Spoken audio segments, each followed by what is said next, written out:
pleasure again to speak to the Ingham County Sheriff, Gene Wriggelsworth, even though the situation is very grim. Welcome back to the program, sir. Good morning. I think last I saw you was out at the Country Club of Lansing for the George Perlis Special Olympics tournament. That's becoming a bit of a tradition for the two of us. It is. It's a great event. What is going on, given your law enforcement expertise in that I-96 corridor? Now, I understand we talked to Colonel Etchew from the Michigan State Police last hour. 24 shootings, 2 more on Saturday. Somebody got hit this time, too. What's happening? Well, I mean, that sums it up. Yeah. We've got some nut out there, for lack of a better term, that is using this corridor between Lansing and Detroit as his own personal shooting range, and we got to put a stop to it. Do you think that he is shooting from, he or she, I guess, we don't know for sure, as I understand it, but is he shooting from the roadside or from a vehicle? What's your sense?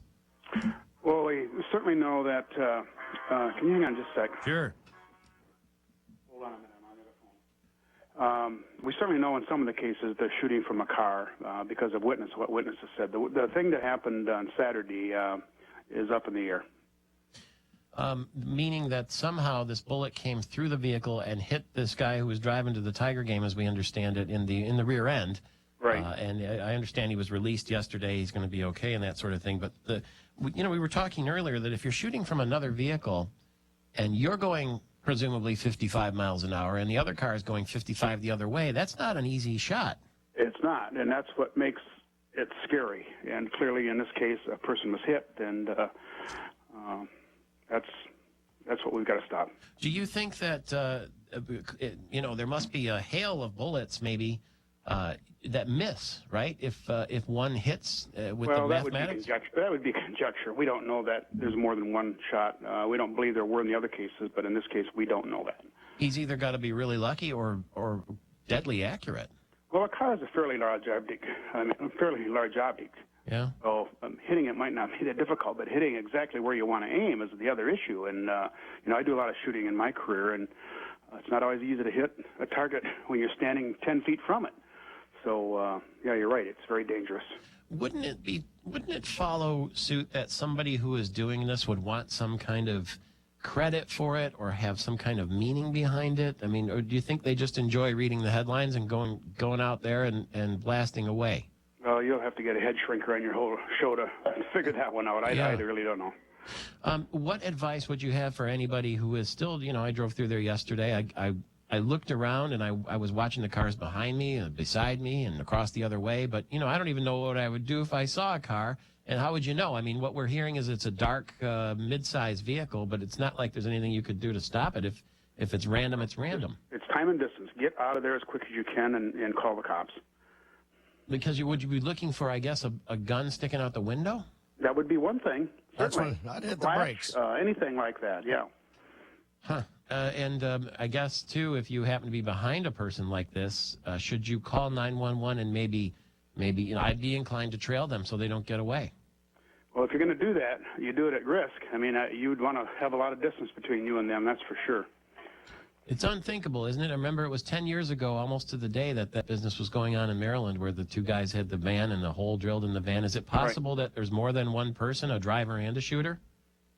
Well, you can't rule out anything at this point. We don't have those answers, and we're working on them. We've got over, latest count, 560 tips, as you said, 25 reports. There's a lot of work we have to do. Do you advise that we not use I-96 to go to Detroit? No, I don't advise that. These only been 2 of the 24 been on I-96 or 25. I don't advise that at all. Uh-huh. So most of them are on surface streets? Yes. Boy, and there's no real reason. I mean, we're talking about 2 or 3 counties, roughly where they all come together there in between Lansing and Detroit for whatever reason. And what again is the best description as you have it now of who the shooter might be and what kind of vehicle he's driving? White male in a dark car is the best we've gotten. Okay, we'll keep in close touch. Thank you very much. That's Sheriff Gene Wriggelsworth, who did you notice when his mobile phone went off? It was the Dragnet theme. Oh, is that what that was? Just a little sidelight for you there. He is the Ingham County Sheriff, Gene Wriggelsworth, on what's happening. We talked earlier this morning with Colonel Christy Etchew from the Michigan State Police, and we will also get with the Oakland County Sheriff, Michael Bouchard, who has a lot of expertise in these sorts of things, too, coming up shortly. Nobody has said not to drive on 96. Nobody has said not to drive anywhere. They just say to be aware and be careful. And I don't really know what that means because it's so random. The whole thing is weird. You know, it's like it's terrorism, is what it is. Yeah, it's an act of terror. I mean, that's totally what it is. It's scary to think, but when you put it all in perspective, how many cars go up and down I-96 in a week? Yeah, or 59 or any of those roads. You know what I mean? How would you fight it if you were? And then you wonder, are there cameras? Like, are there cameras on the freeway that take they got MDOT video cameras of who comes through, and can they sort of like put it together with what time it happened and that kind of thing? Maybe they don't want to tell us too much, but anyway, we'll get more from Michael Bouchard, the Oakland County Sheriff, too. Chad Livengood will be with us, a Capitol reporter for the